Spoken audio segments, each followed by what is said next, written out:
Hello everyone, welcome to my YouTube channel. और आज इस वीडियो में हम देखेंगे जो नदियां हैं उनके जो प्राचीन नाम कौन से थे। तो जो जो पुराने टाइम हुआ करता था उसमें जो नदियां हैं, और जैसे तुंगभद्रा नदी है, तो उस जो प्राचीन टाइम था उसमें किस नदी को किस नाम से जानते थे। तो जो एग्जाम होते हैं उनमें पूछ लिया जाता है कि जैसे तुंगभद्रा नदी है तो उसको प्राचीन काल में किस नाम से जानते थे। तो देखते हैं जितनी भी नदियाँ हैं और उन्हें प्राचीन काल से इंपॉर्टेंट जितने भी क्वेश्चन बन सकते हैं उनको भी देखेंगे जो भी एग्जाम में पूछे गए हैं।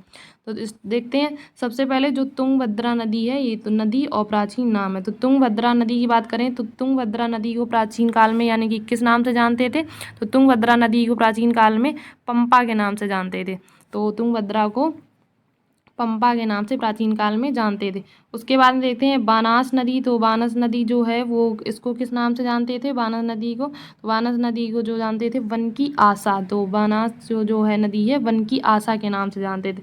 उसके बाद में देखते हैं व्यास नदी को। तो व्यास नदी को किस नाम से जानते थे। तो व्यास नदी को विपाशा के नाम से जानते थे। तो व्यास और विपाशा सेम सेम है। और बनास नदी और वन की आशा, वन यानी कि यहाँ पे वन दिख रहा है तो यहाँ से वन की आशा ऐसे याद कर सकते हैं इसको। उसके बाद में कोसी नदी की बात करें तो कोसी नदी को प्राचीन काल में किस नाम से जानते थे। कोसी को कोसिकी के नाम से जानते थे। कोसी को कोसिकी के नाम से जानते थे। उसके बाद में अगली बात करते हैं तो घाघरा नदी को किस नाम से जानते थे। घाघरा नदी को करनाली के नाम से जानते थे। तो घाघरा नदी को करनाली के नाम से जानते। उसके बाद में रावी नदी को किस नाम से जानते थे।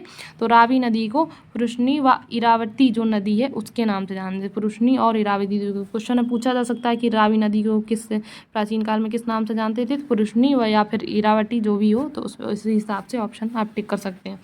उसके बाद में गंडक नदी की बात करें तो गंडक नदी को किस नाम से जानते थे। गंडक नदी को सदा नीरा के नाम से जानते थे। तो जो गंडक नदी है उसको सदा नीरा के नाम से जानते थे। तो इसमें याद कर सकते हैं कि मान लीजिए नदी है तो उसमें सदा यानी कि सदा ही क्या होते हैं, जो गड्ढे गड्ढे होते हैं ना वो हमेशा हो ही जाते हैं नदी में, ऐसे याद कर सकते हैं। उसके बाद में जो घग्गर नदी है उसको किस नाम से जानते थे। घग्गर नदी को, तो घग्गर नदी को दृशदती के नाम से जानते थे। तो घग्गर नदी को दृशदती के नाम से जानते थे। उसके बाद में इंडस नदी को, तो इसको तो सभी जानते हैं, सिंधु या फिर सिंगी के नाम से जानते थे। इंडस नदी को यानी कि सिंधु संगे जो यानी कि जो पाकिस्तान वाले एरिया में बहती है, यानी कि चाइना और भारत और जो पाकिस्तान में जाके। उसके बाद में चरमवती नदी की बात करें तो चरमवती नदी को यानी कि चंबल कहते थे। चरमवती को चंबल कहते थे। उसके बाद में देखते हैं इससे इम्पोर्टेंट जो भी क्वेश्चन बने हैं यानी कि जो पूछे भी गए हैं, यानी कि इसमें पूछा गया था कि प्राचीन काल में किस नदी को तमिल में पूनी के नाम से भी जाना जाता था, जो कर्नाटक और तमिल राज्यों से होकर दक्षिण पूर्व दिशा में बहने वाली चौथी सबसे बड़ी नदी है। तो वो कौन थी, कावेरी नदी। कौन सी थी, कावेरी नदी।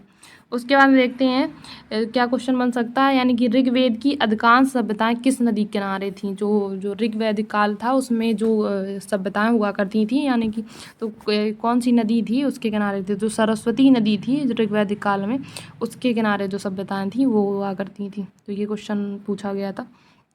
उसके बाद में पूछा गया था कि महानदी के लिए प्राचीन नाम जो नीलोत्पाल है किसमें कहा गया है। तो ये महानदी जो है उसको प्राचीन नाम जो था नीलोत्पाल किसमें कहा गया, तो वायु पुराण जो है उसमें कहा गया था।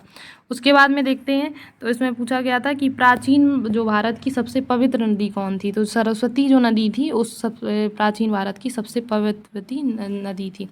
उसके बाद में इंडिया नाम जो है वो कैसे पड़ा था, जो इंडस रिवर है यानी कि जो सिंधु नदी है उससे पड़ा है। तो इंडिया नाम जो है किससे पड़ा है, तो इंडस जो है सिंधु नदी है उससे पड़ा हुआ है। उसके बाद में और जो नदियाँ थीं उनको देखते हैं तो वैदिक काल में किस नाम से जानते थे। तो चिनाब नदी की बात करते हैं, चिनाब नदी को किस नाम से जानते थे। तो अस्कनी, यानी कि वैदिक काल में चिनाब नदी को अस्कनी के नाम से जानते थे। उसके बाद में झेलम की बात करें तो झेलम नदी को वितस्ता के नाम से जानते थे। तो झेलम को वितस्ता। उसके बाद में सतलुज नदी की बात करें, सतलुज नदी को सतुद्दीति के नाम से जानते थे। सतलुज नदी को सतुद्दी के नाम से जानते थे।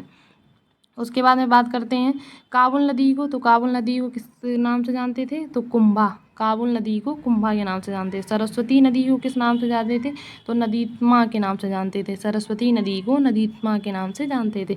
सोहन नदी की बात अगर करें तो सोहन नदी को सुषमा के नाम से जानते थे। सोहन नदी को सुषमा के नाम। गोमती नदी की बात करें तो गोमती नदी को गोमल के नाम से जानते थे। गोमती नदी को कोमल के नाम से जानते थे। कुर्रम नदी की बात करें, कुर्रम नदी को कुमू के नाम से जानते थे। कुमू। उसके बाद में स्वास्तु नदी की बात करें, स्वास्तु को स्वात के नाम से जानते थे। स्वास्तु को स्वात।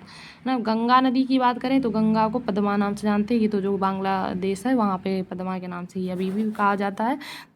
यमुना नदी की बात करें तो यमुना नदी को कालिंदी के नाम से जानते हैं, यमुना नदी को कालिंदी के नाम से जानते हैं। उसके बाद में ब्रह्मपुत्र की बात करें तो ब्रह्मपुत्र को दिहांग के नाम से जानते हैं, तो दिहांग है ना, ये जो कि असम में दिहांग।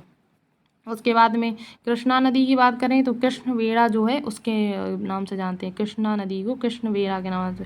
उसके बाद में लूनी नदी की बात करें तो लूनी नदी को लवणवती के नाम से जानते हैं, जो कि राजस्थान वाला एरिया उसमें ये बहती है। लूनी नदी को लवणवती के नाम से जानते हैं। और बेतवा नदी की बात करें तो बेत्रवती के नाम से जानते हैं, तो बेतवा नदी को बेत्रवती के नाम से जानते हैं। तो ये भी जितनी प्राचीन नाम थे और जो भी इंपॉर्टेंट क्वेश्चन बन सकते थे वो मैंने कवर करने की कोशिश की है। अगर वीडियो आपको अच्छा लगा हो तो लाइक शेयर सब्सक्राइब जरूर कर लें चैनल को। मिलते हैं नेक्स्ट वीडियो में। Thank you for watching this video.